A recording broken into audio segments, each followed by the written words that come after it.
Bismillahirrahmanirrahim. Assalamualaikum warahmatullahi wabarakatuh. Alhamdulillahirabbil alamin. Allahumma shalli ala Muhammad wa ala alihi wa ashabihi ajma'in. Amma ba'du. Alhamdulillah, kita panjatkan puji syukur kepada Allah Subhanahu wa taala karena berkat nikmat serta karunia-Nya kita masih diberikan kesehatan, kesempatan. Terkhusus dalam hal ini adalah dalam rangka menuntut ilmu. Meskipun kita melaksanakan secara virtual ataupun secara daring. Namun harapannya kalian tetap semangat belajarnya di rumah dan selalu giat dalam membaca pelajaran-pelajarannya ataupun buku-buku yang lain, sehingga pengetahuan kalian lebih luas dan juga ilmu yang kalian baca akan semakin bertambah. Nah, sekarang kita akan melanjutkan pelajarannya, yakni pelajaran yang ke-13 tentang Al-Quran Kitab Mulia. Terkhusus di bulan Ramadan ini, kita betul-betul menjadikan momen untuk selalu mendekatkan diri, untuk selalu berusaha memperbanyak membaca Al-Quran. Karena salah satunya keutamaan dari Al-Quran itu, Al-Quran diturunkan di bulan Ramadan. Dari keutamaan Al-Quran sendiri, menjadikan apa saja yang berkaitan dengan Al-Quran akan menjadi lebih mulia. Seperti contohnya, Al-Quran turun di bulan Ramadan, maka bulan Ramadan menjadi bulan yang paling mulia.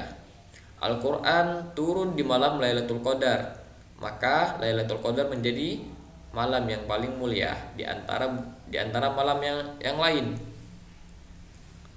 Al-Quran diturunkan kepada Nabi Muhammad SAW, dan Nabi Muhammad adalah hamba Allah yang paling mulia, Nabi Allah yang paling mulia di antara nabi-nabi yang lain. Nah, ketika kita membahas tentang Al-Quran, Al-Quran adalah kitab suci umat Islam di seluruh dunia. Di seluruh dunia, dimanapun itu, jika itu adalah umat Islam, maka kitabnya adalah Al-Quran. Baik yang ada di Indonesia, di Malaysia, Eropa, maupun di daerah Amerika, sampai dengan Afrika, semuanya akan sama kitab sucinya, yakni Al-Quran bagi umat Islam. Al-Quran adalah firman Allah yang diturunkan kepada Nabi Muhammad SAW melalui malaikat Jibril secara berangsur-angsur. Allah menurunkan Al-Quran kepada Nabi Muhammad melalui malaikat Jibril yang diturunkan secara berangsur-angsur, yakni maksudnya itu secara bertahap, tidak sekaligus langsung seluruhnya Al-Quran 30 juz, tidak, akan tapi berangsur-angsur bertahap. Wahyu pertama surat Al-Alaq ayat 1 sampai dengan ayat 5, berikutnya surat yang lain, berangsur-angsur seterusnya sampai selesai 30 juz. Al-Quran adalah mukjizat Rasulullah SAW yang paling agung. Di antara mukjizat Rasulullah ini mempunyai berbagai macam mukjizat, akan tapi yang paling agung adalah Al-Quran. Al-Quran tetap berlaku dan menjadi bukti dan keagungan ajaran Islam hingga hari kiamat. Dimulai dari turunkan Al-Quran sampai sekarang dan nanti hari kiamat pun, Al-Quran tidak akan pernah berubah karena Allah sendiri yang menjaganya. Itu sudah termaktub dalam firman-Nya bahwa Allah yang menjaga Al-Quran, sehingga kemurnian dari Al-Quran akan tetap terjaga dari awal turunnya sampai hari kiamat kelak. Di antara keutamaan membaca Al-Quran, dalam sebuah hadis dijelaskan, man qara'a harfan min kitabillah falahu bihi hasanah wal hasanatu bi asyri amsalihha, la aqulu alif lam mim harfun walakin alifun harfun wa lamun harfun wa mimun harfun. Apa sabdanya Rasulullah SAW? Dari Ibnu Mas'ud bahwa Rasulullah SAW bersabda, barang siapa membaca satu huruf dari kitab Allah, yakni Al-Quran, maka baginya satu kebaikan. Dan satu kebaikan itu sama dengan 10 kali lipatnya. Aku tidak mengatakan, Rasulullah tidak mengatakan alif lam mim itu satu huruf, akan tetapi walakin alif satu huruf, lam satu huruf, dan mim satu huruf. Kalau kita membaca alif lam mim, berapa pahalanya? Berapa kebaikan yang kita dapat? 30 kebaikan.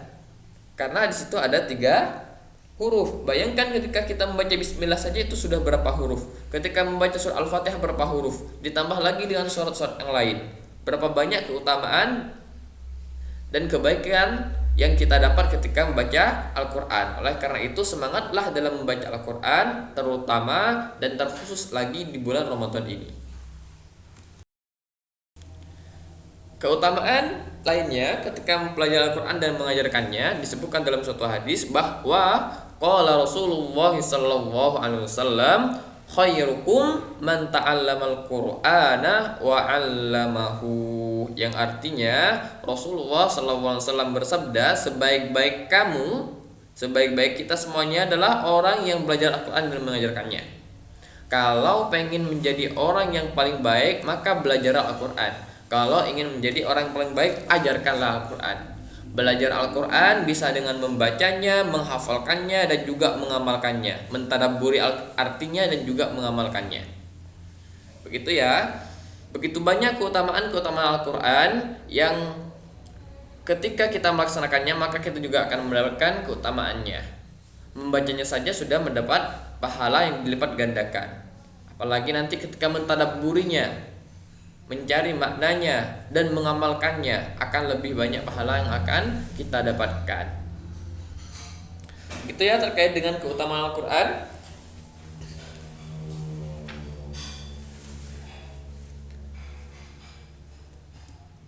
Nah, terus lagi di bulan Ramadan ini, semangatlah mempelajari Al-Quran. Semangatlah untuk selalu berusaha membaca Al-Quran. Sekian dari Ustadz, semoga dipahami. Untuk kali ini tidak ada pertanyaan ya, tidak ada tugas dulu ya. Kalian mengisi kehadiran di kolom komentar saja.